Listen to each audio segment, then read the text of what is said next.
Hi friends, இன்றைக்கி சூப்பராக டேஸ்டியாக ஹெல்த்தியான இந்த சொரக்காய் சட்னி எப்படி செய்யணும்னு பார்க்கலாம் வாங்க. இது வந்து சாப்பாட்டுக்கு இட்லி, தோசை, சப்பாத்தின்னு எல்லாத்துக்கும் சூப்பரான சைடிஷாக இருக்குங்க.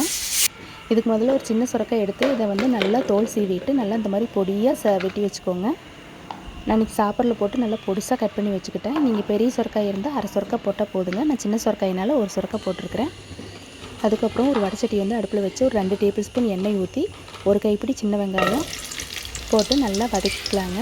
இது கூட பார்த்திங்கன்னா ஒரு 4-5 வந்து வரமிளகா, காஞ்ச மிளகாய் வந்து ஒரு 5 மிளகாய் சேர்த்துக்கலாம். இது வந்து ஒரு 5 பேர்த்துக்கு வந்து தாராளமாக இந்த சட்னி போதுங்க. இது கூட ஒரு 2 பல் பூண்டு சேர்த்துக்கோங்க. பூண்டு சேர்க்கும்போது வாசனை டேஸ்ட்டு சூப்பராக இருக்கும். இதெல்லாம் சேர்த்து நல்லா வதக்கிக்கோங்க. இது கூட நம்ம ஒரு தக்காளி, மீடியம் சைஸ் தக்காளி வந்து ஒரு தக்காளி வெட்டி வச்சுக்கிறேன். அதுக்கப்புறம் பார்த்திங்கன்னா கடலைப்பருப்பு, உளுந்து பருப்பு 2லேயும் ஒவ்வொரு ஸ்பூன் போட்டுக்கலாம். இது நல்லா செவந்து வரட்டும். இது நல்லா பொன்னிறமாக செவந்து அந்த கடலைப்பருப்புலாம் வந்து நல்லா செவந்து வந்தப்பறம் பார்த்திங்கன்னா நம்ம வந்து தக்காளி சேர்த்துக்கலாம். பாருங்க ஃப்ரெண்ட்ஸ், நல்லா செவக்க நல்லா வறுக்கணும். வறுத்தப்புறம் பார்த்திங்கன்னா அப்போ நல்லா வாசனையாக இருக்கும். நல்லா வறுந்து வந்துருச்சு. அதுக்கப்புறம் நம்ம வந்து இந்த சொரக்காய் பாருங்கள், ஒரு சொரக்காய் நல்லா பொடிசாக கட் பண்ணி வச்சுருக்குறோம். இது கூட நம்ம ஒரு தக்காளியும் இந்த சொரக்காயும் சேர்த்து நல்லா வதக்க போகிறோம். தக்காளி சேர்த்து கொஞ்சம் வதங்கினப்புறம் பார்த்திங்கன்னா நம்ம வெட்டி வச்சுருக்கிற இந்த சொரக்காயும் சேர்த்து நல்லா வதக்கலாங்க. இது எல்லாத்தையும் நல்லா சேர்ந்து நல்லா கலந்து விட்டு ஒரு மூடி போட்டு ஒரு 10 நிமிஷம் நல்லா வேக வைக்கலாங்க. இது வந்து இந்த சூட்லேயே வந்து நல்லா வெந்து வந்துடும். அதனால் பொடிசாக கட் பண்ணாலும் இந்த மாதிரி சீக்கிரமாக வந்து வெந்துடுங்க.